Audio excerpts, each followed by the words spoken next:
In a place that you will never visit, there is a headstone with my name on it. Even though you see it, you won't shed a tear.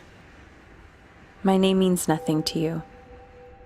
It doesn't say that I was an activist, a rebel that fought for the rest, or that I was killed, or much less that the reason for which they took my life away was my job. It was an obstacle for the greediness of some. But their crime did the opposite.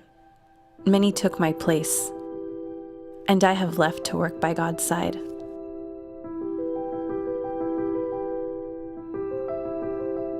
Now, I live in the stream of clouds that eternally float above your house.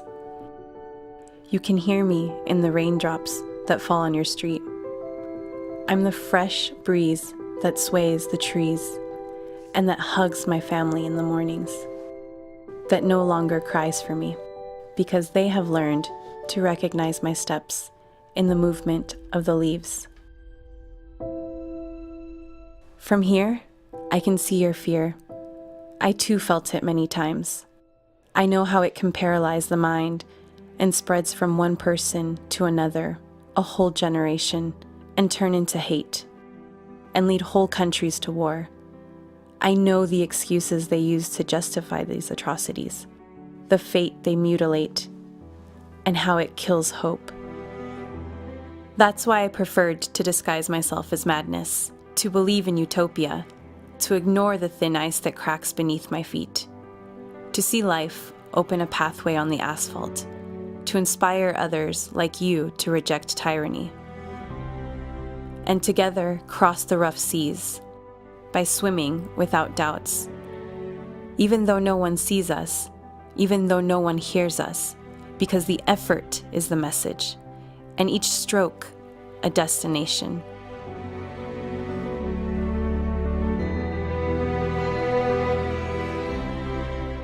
But the most powerful reason we have for resisting is that by doing nothing leads us all to slavery. It leaves our children without a tomorrow. It condemns them to live in prisons or to die in fields of misery.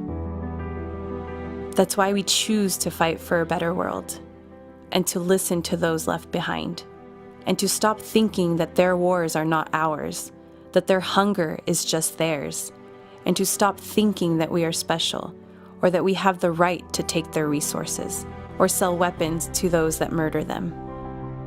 We had to unlearn that everything is allowed, as long as their suffering doesn't reach us, while their poverty doesn't appear on our streets and force us to spend what little compassion we have left. Or what's even more difficult, while their existence doesn't make us realize the true story, the one where the victims are the protagonists, in which the heroes are anonymous men and women of all races, that call God by 1,000 different names, people infinitely larger than their circumstances.